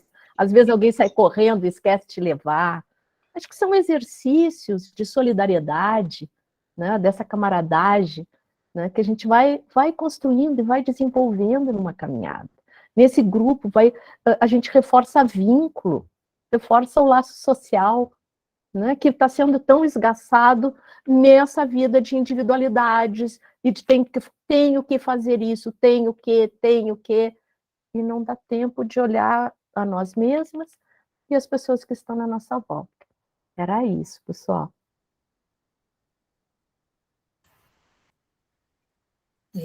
Durante a sua fala, Cosete, teve momentos assim que fiquei bastante emocionada, não só pela delicadeza do tema, mas também de identificação desse projeto que a gente dá o nome de Caminhantes do Cerrado. Esse é um projeto que nasceu, né, de um grupo de WhatsApp, que antes realmente era um grupo pequeno, era um grupo de treino, no início ele era um grupo de treino para o Caminho de Santiago, e aí depois ele foi tomando outros contornos, e hoje ele é um espaço de conexão, um ambiente de conexão de pessoas e a natureza. E nós temos como valores acessibilidade, que é tornar o trekking acessível para todos. Está falhando a sua voz. Então, todos os nossos eventos, eles são feitos pensando nos mais diversas pessoas que a gente tem no evento, todos os eventos que a gente propõe, nós sempre estamos pensando no público-alvo, né? São pessoas variadas. Nós temos pessoas que nunca caminharam, como a gente tem pessoas que fazem caminhadas com frequência, fizeram várias vezes, Caminho de Santiago, está acostumada a fazer travessias. Mas a gente sempre dá oportunidade para todos. Então, nós temos caminhadas de boas-vindas, nós temos alguns eventos que são destinados a facilitar a aquisição de equipamentos de trekking. Então, nós temos aí o bazar permanente, naquele dia, com muita felicidade, nós fizemos o bazar presencial, lá logo depois da caminhada da memória. E então, o Caminhantes do Cerrado, a outra premissa dele é que é o compartilhamento. Então, esse compartilhamento, ele começa pelo compartilhamento de conhecimento, onde os mais experientes vão reportando o que sabem, dividindo o que sabem com os demais, e vai aprendendo também nesse jogo de doação e receber, né, de recebimento. O compartilhamento também, ele tem presença nas caronas, a gente até costuma dizer que a carona solidária é legal, porque ela reforça laços de amizade, ou cria novos laços de amizade, ela contribui com a diminuição do gás carbônico, né, no nosso ambiente, e além disso ainda representa uma pequena economia no bolso, que a gente sempre faz um rateiozinho, né, dos custos do combustível. E a gente acaba que também torna acessível para quem mora muito longe e às vezes não tem condição de ir. Porque não é só caminhar na minha quadra, só na minha rua, é caminhar no espaço, é conhecer novos lugares, é se aventurar um pouquinho, sair do meu quadradinho, né, sair dos meus limites, da minha zona de conforto, literalmente. Então a gente faz caminhadas também em diversos pontos da cidade, e aí, às vezes, não dá para ir, uma pessoa não consegue ir em um, mas vai em outro, e a gente está sempre convidando. E o convite, ele é sempre feito para todos, porque a gente também acha que a gente tem que compartilhar tudo. O grupo, ele nasceu também de uma necessidade de estar sempre acolhendo novas pessoas. O trek é um esporte, porém, ele não é esporte para... Eu sempre digo que todo mundo consegue alcançar uma meta, consegue caminhar, se ele não tiver nenhuma doença. Desculpa. Teve um corte na tua fala, talvez tenha sido a minha internet, mas você estava falando que o trekking não é, e aí meio que não deu para escutar. O trekking é um esporte. No entanto, ele não é um esporte para competição, voltado à competição. Eu digo que ele é um esporte para autossuperação. Então, não importa se eu não consigo acompanhar o ritmo de quem está lá na frente. O importante é eu continuar sempre caminhando. Nós nunca vamos deixar ninguém para trás, né? Isso é um dos nossos premissas também. O trek é para todos. Esse todos a gente inclui todo mundo. Os meninos também são bem-vindos. Nós temos ótimas companhias. Parece que os melhores vêm. Eles são em minoria, porém, quando aparecem, são pessoas legais, né, que entram nesse ritmo do grupo, caminha do jeito que a gente caminha, e também auxilia quando é necessário, né, em alguns lugares que a travessia às vezes é um pouco mais complexa. Então é muito legal, e o compartilhamento de carona também, ele se estende ao compartilhamento do lanche. A gente sempre gosta de promover o lanche colaborativo. A gente estende ali uma toalha de mesa, onde todo mundo coloca seu lanche e todo mundo pode pegar de tudo. E é uma coisa muito gostosa isso, porque a gente percebe que às vezes um pouquinho de cada um se transforma numa multidão de alimentos. Aí eu falo, não, esse aqui é o milagre da multiplicação do pão, onde não é o todo, é muito mais do que a soma de cada parte. Então, esse grupo, ele tem toda essa pegada mesmo, né, de acolhimento mesmo. E eu fiquei muito feliz quando você começou a falar da importância disso no tratamento das pessoas que têm depressão, né? É lamentável que nós sejamos recordistas em depressão no mundo, né? Não precisaria de ser dessa forma. E é um paradoxo, porque o povo brasileiro, ele é mostrado no mundo todo como se fosse um povo muito feliz, e a gente está vendo que não é bem assim, né? Se nós ocupamos o primeiro lugar no mundo de casos de depressão e segundo de ansiedade, é dizer que tem alguma coisa muito errada. E essa questão do individualismo, que cada vez vai sendo mais exacerbado, essa cultura do consumismo, tudo isso realmente vai nos pressionando. E o Caminhos do Cerrado tem essa proposta de ser um movimento de contracultura. Então, muito mais do que a gente, de caminhar, a gente tem muito outras coisas que nos baseiam, né? O caminhar em grupo já é uma dessas questões de movimento de contracultura, porque é diferente quando a gente caminha em grupo, né? E grupo, para mim, se já tem mais um para caminhar, para mim já está formado o grupo. Hoje eu fui caminhar lá no Parque Nacional de Brasília com a Andrea, fomos só nós duas, o convite foi feito para todos os integrantes dos Caminhantes do Cerrado, a Andrea topou e nós fomos caminhar, e foi muito prazeroso. Da mesma forma também, quando a gente caminha com um grupo de 12, de 20, sempre é muito prazeroso. A Adriana disse que vai precisar de sair agora, eu vou deixar ela falar então. Adri. A Adriana é a co-administradora desse grupo Caminhantes do Cerrado, é uma amiga irmã que eu encontrei e que está tornando esse projeto uma realidade. Ai, nem precisava abrir para mim, não, Rosa. Eu não queria te interromper, não. Por isso que eu deixei um recadinho aí no chat. Eu queria agradecer já antecipadamente, já que eu estou saindo, a doutora Cosete aí, pela linda explanação, tão acolhedora, enfim, levando a gente à reflexão sobre essa necessidade, né, de autocuidado, de autoobservação, enfim, agradecer. Ai, mas aí pode continuar, Rosa. Eu não queria interromper, não. Não, de maneira alguma. Tudo que a gente já falou que deveria falar, acho que nós já... então, assim, fiquei muito emocionada várias vezes com a sua fala aí. E tive aqui que me esforçar aqui para realmente não demonstrar. Mas se tivesse... Demonstre, se as lágrimas por favor, tivessem enrolado... demonstre.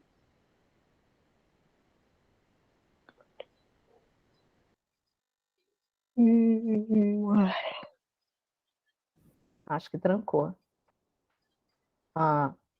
Eu queria dizer uma coisa para vocês, pessoal. Meu nome é Cosete. Ser doutora não me constitui. Agrega valor ao meu trabalho, mas não me constitui. Então, por favor, me chame pelo nome. Enquanto a Rose não volta, eu vou aproveitar para fazer um convite para vocês. Não seria de tristeza. Rose, eu vou fazer um convite, aí tu segue falando depois, tá? Amanhã, dia 23 de setembro, às 18 horas, o Coletivo Filhas da Mãe, em parceria com o SESC, vai realizar uma exposição fotográfica. Né? Essa exposição fotográfica, ela se chama Mulheres que Cuidam e Se Cuidam. E elas são 20 mulheres cuidadoras, familiares, ou ex-cuidadoras, né, que tiveram a coragem de participar de um projeto de ir num estúdio que foi voluntário de fotografia, para ir lá tirar fotos de si mesma, né? E, em contrapartida, elas ganharam esse momento de fotografia gratuita, mas elas fizeram doações de fraldas geriátricas, que a gente vai fazer uma doação para mulheres cuidadoras de baixa renda da Ceilândia. Então, foi um projeto muito legal, né? Nós tivemos mulheres que não tiveram coragem, não tiveram tempo, não tiveram condições, tiveram medo de se olhar, de se achar velhas, feias, curtas, e quem sabe no ano que vem elas, né, se animam a participar. Né? Nós esperamos que com essa exposição, né, a gente convide e apareçam muito mais mulheres no ano que vem. Né? Que bom, Lindalva, que você iria. Eu vou ler aqui mas sabe... algumas mensagens bem legais que estão aqui no chat. Né? A Lindalva escreveu aqui, né? Tive depressão, mas se tornar trilheira foi o que ajudou, né, a sair do fundo do poço. A Tânia está dizendo que respeita muito o trabalho da Cosete, da Rose e da Adri. A Ana Cássia dizendo que se inscreveu no CDC, mas tem metas para 2022, de longos trajetos, não tem problema. A Lindalva colocou que legal, e que lá da exposição, que ela iria para tirar fotos também. Era, né, por tudo.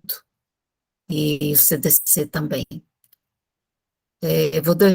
Vou abrir a palavra para mais pessoas, se alguém quiser fazer alguma pergunta para Cosete ou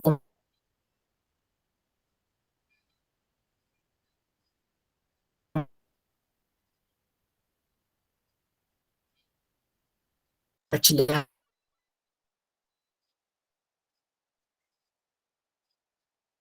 mais alguma experiência relacionada ao tema ou outra experiência, podem levantar a mão e a gente vai chamando aqui. Ou porque a palestra foi extremamente enriquecedora e está todo mundo fazendo as suas autorreflexões. E tocou, a gente realmente gosta de recolher, pelo menos eu sou assim. A Toshiko diz aqui, amei, Bom, Cosete, amei. enquanto...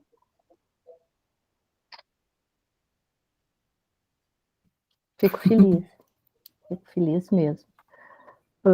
Eu queria contar uma coisa, enquanto vocês estão pensando, eu quero contar uma coisa para vocês, 2 sonhos, além da corrida, tá? Tem mais 2. Um, eu gostaria, dentro do Brasil, de fazer, aqui pertinho, né, mas é desafiante, fazer o caminho de Cora, né, que eu ainda não fiz. Claro que eu quero fazer em partes, porque é bem difícil, né, assim, para mim é difícil. E o outro, que é um caminho que eu gostaria de fazer fora do país, que é um sonho, que é o caminho de Santiago. Eu conheço Santiago, né, e eu gostaria muito de fazer o caminho, nem que fosse partezinha, um quarto dele, um pedacinho, né? Então esses são projetos que estão no balaio de sonhos que em algum momento vai se concretizar. Ele vai se concretizar, sim. E nem precisa sair do Distrito Federal para fazer uma caminhada de longo curso, porque aqui no Distrito Federal nós temos o Caminhos do Planalto Central, boa parte dele já está sinalizado. Eu já tive a oportunidade de percorrer dois arcos, que é o Arco União, de 86 quilômetros, 2 vezes, e o Arco Brasília, que também tem quase 90 quilômetros, e iniciamos aí fazer o percurso aí do Arco Canforinho, que é o maior de todos, que deve chegar a quase 150 quilômetros, e somado as 2 saídas que vão conectar o caminho do Planalto Central ao caminho da Rota dos Riareias, e esse, na sequência, vai se conectar ao caminho de Cora, e a outra saída que vai conectar com o caminho dos Veadeiros, o caminho do Planalto Central ele deve chegar a 400 quilômetros de trilhas aqui dentro do Distrito Federal. E esses 3 grandes caminhos, mais os 2 menores, eles vão compor o caminho dos Goiás, que é uma rota nacional, né? E ele vai ter mais de 1.000 quilômetros, ele vai ligar 2 patrimônios, o patrimônio histórico, que é a cidade de Goiás, com o patrimônio natural da humanidade, que é a Chapada dos Veadeiros. Então, o caminho de Goiás, ele vai também unir todos esses outros 3. Então, assim, não precisa de ninguém ir para Santiago. Aqui tem bastante caminho bonito. E nós Brasil, embora tardiamente, mas ele acordou para isso. Nós vivemos hoje um momento muito bonito, muito bacana, onde está sendo feito várias trilhas de longo curso, e hoje nós temos mais de 150 trilhas sendo construídas e sinalizadas, né? A sinalização ela é padronizada, que é um rastinho de uma bota, e são pintadas na cores preto e amarelo, nos 2 sentidos, né? Sentido norte e sentido sul, aí só muda, ora o fundo é preto e a pegada é amarela, e ora o fundo é amarelo e a pegada é preta. E o que muda de um lugar para outro é o elemento que está ali no centro da botinha, porque cada lugar, onde a trilha passa, essas trilhas que fazem parte da Rede Brasileira de Trilha, ela recebe um símbolo que identifica aquele lugar, né? Questão do pertencimento. Então, no caso do Distrito Federal, o nosso miolinho é representado pela torre de TV, né? A torre de TV, a torre digital, aliás. E a torre digital, ela foi escolhida, né? Porque ela é um monumento que lembra uma flor de cerrado, e porque ela já tem um formato parecido com seta, então ela foi, e é um ponto turístico que é visto em vários locais onde você está em Brasília, em todos os mirantes que a gente percorre aqui no Distrito Federal, a gente consegue ver a torre digital, então ela não foi escolhida por acaso, ela foi escolhida mesmo. Assim como quando você for fazer o caminho de Cora, você vai ver que o miolinho lá está escrito Cora. E o caminho dos veadeiros, na sinalização da botinha, eles têm um veadinho, e aí eles têm vários uns chifrezinhos, que na verdade são os principais rios, né, que compõem a bacia da Chapada do Veadeiro, me parece que são 5. Então lá o símbolo é outro, e assim vai. O Brasil todo você vai ver pegadas em preto e amarelo, com formato de bota, porém o que diferencia é somente o miolinho, que aí cada lugar tem o seu símbolo de pertencimento. Então, assim, e a gente tem também como premissa da gente valorizar o que está próximo, então eu vou valorizar o que está no meu bairro, mas depois e daqui eu vou partindo para o mundo, não é ir para o mundo para depois conhecer o que está perto, né? A gente incentiva que as caminhadas locais, embora o foco do grupo seja realmente as caminhadas de longo curso, porém a gente faz aqui as caminhadas locais, e nós começamos justamente esse ano percorrendo o Arco União, que foi a nossa primeira trilha de longo curso que o grupo fez. E alguns trechos do caminho eles não estão totalmente liberados para fazer, mas grande parte dele a gente conseguiu fazer e percorremos, né, durante 4 dias. Fizemos o Arco União no início do ano, que foi a nossa trilha de longo curso treino, onde as pessoas estavam aqui em Brasília, então assim, não tinha, o passinho foi menor, e a gente teve uma estrutura de logística para facilitar. Teve pessoas que conseguiam caminhar o dia todo, e quem não conseguia era resgatado pela van e aguardava o grupo. Então, assim, foi uma experiência muito prazerosa aqui dentro do Distrito Federal. Nós passamos 4 dias, né, juntos, vivendo todas as experiências de uma trilha de longo curso, porém sem sair e sem gastar muito também, porque às vezes essas viagens são caras, né? Mas eu garanto para vocês que o dinheiro que vocês vão gastar para fazer o caminho de Santiago, qualquer um que seja, dá para a gente fazer pelo menos uns 5, 6 caminhos de longo curso aqui no Brasil. E tem cada caminho lindo, cada um tem sua beleza peculiar.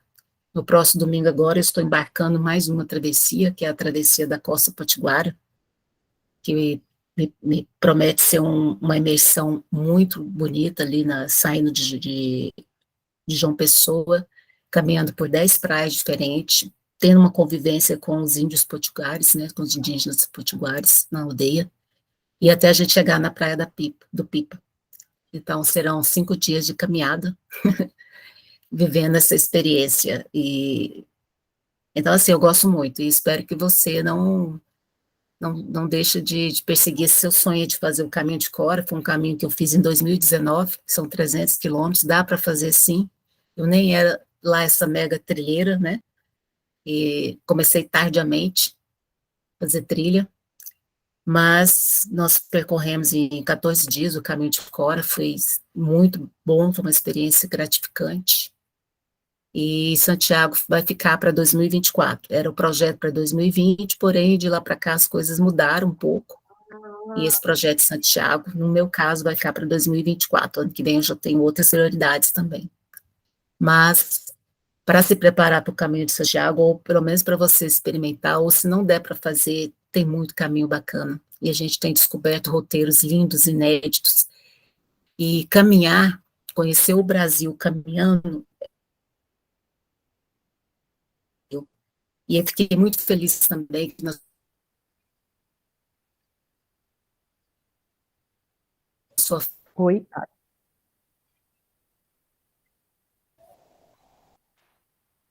fala, você cortando. falou isso.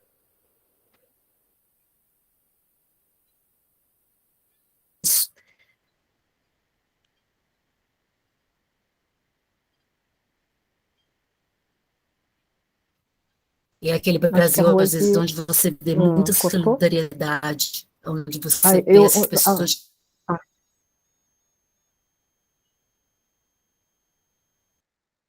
Pode ser que, às vezes,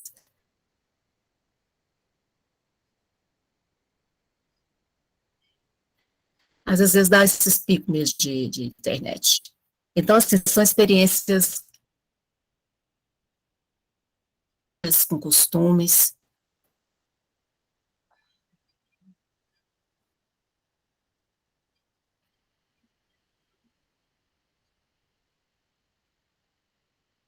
e sempre é uma experiência muito enriquecedora. Eu sempre digo que às vezes não, as pessoas não vão saber quem eu sou, porque ela sempre, ela sempre deixa algo em mim que é permanente.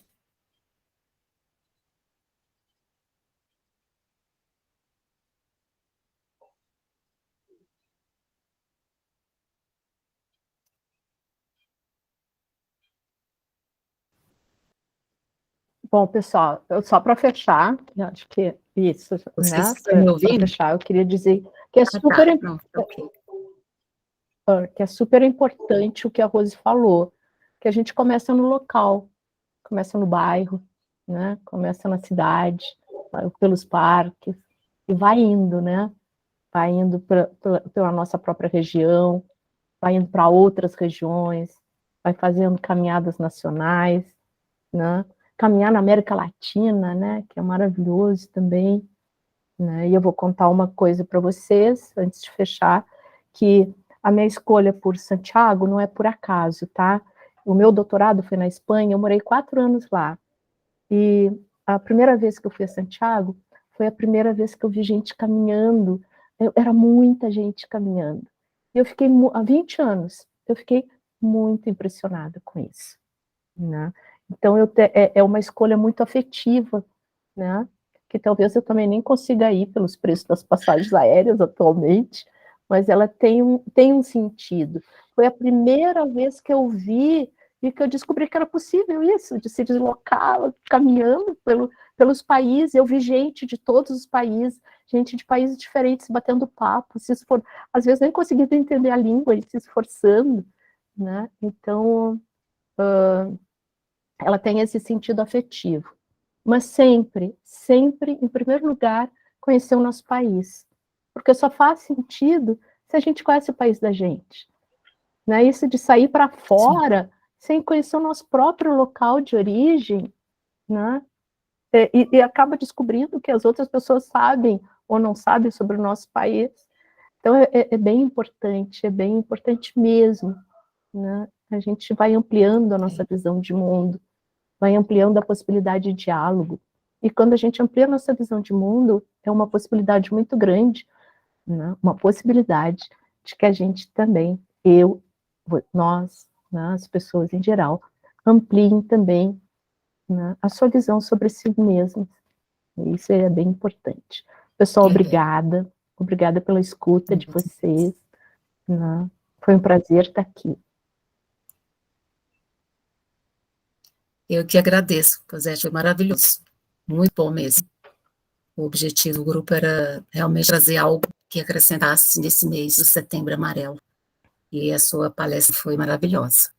Com certeza ela trouxe muitas reflexões e é um estímulo para as pessoas que estão aí acomodadas, que estão, às vezes, desanimadas para poder caminhar. Mas comece devagarinho, não tem problema não. Se caminhar um pouquinho já está bom, não tem nada demais. E eu vou falar uma coisa para vocês, o grupo tem uma força espetacular. Nós tivemos 2 semanas atrás, acho que umas 2 ou 3 semanas atrás, uma experiência tão interessante. Eu tinha convidado as pessoas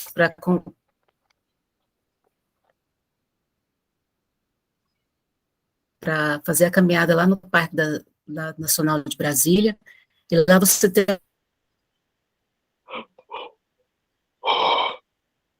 a opção de fazer uma trilha de 5 quilômetros, 10 ou 15. Aí uma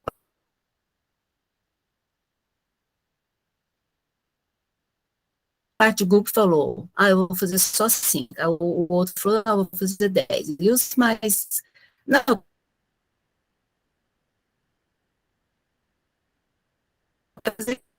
não, tudo bem.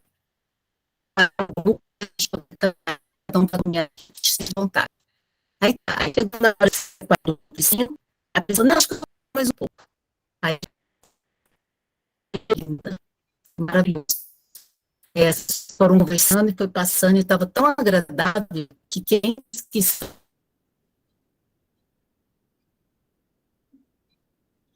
ia conseguir caminhar 5, terminou os 15 e terminou bem.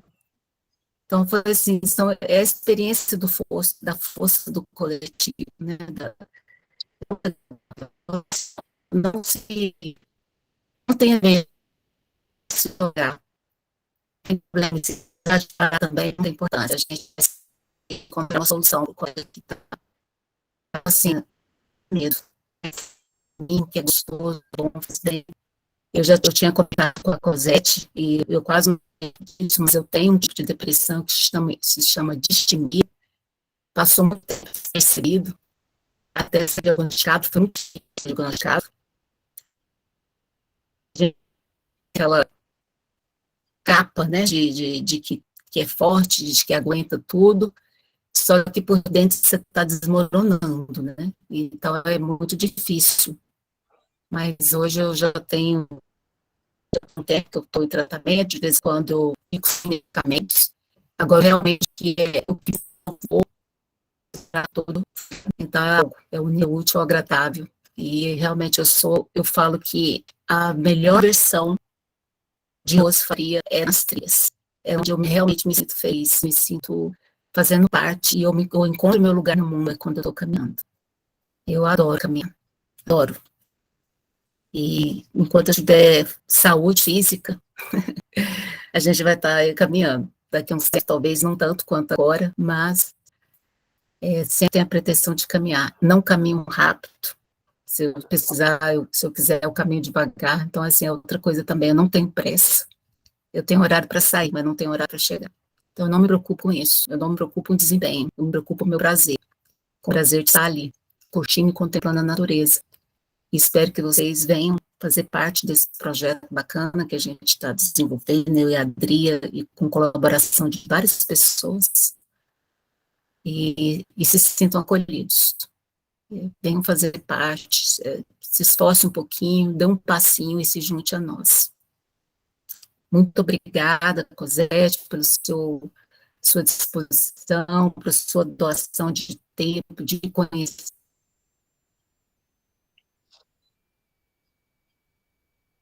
de compartilhamento de experiências, de sonhos, e o que depender de nós, a gente vai estar aí. 2024, nós estamos aí indo para Santiago, já fica o convite. Você é minha convidada. Já tem um projeto de largo tempo, de longo prazo. Não sei se vocês estão me escutando, ou se teve uma pausa, mas então eu vou me decidir.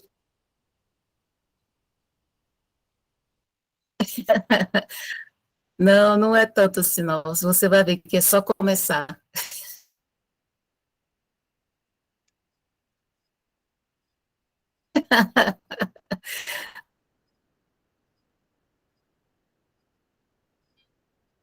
Começou a caminhar, o único problema é esse, que a gente não quer parar mais.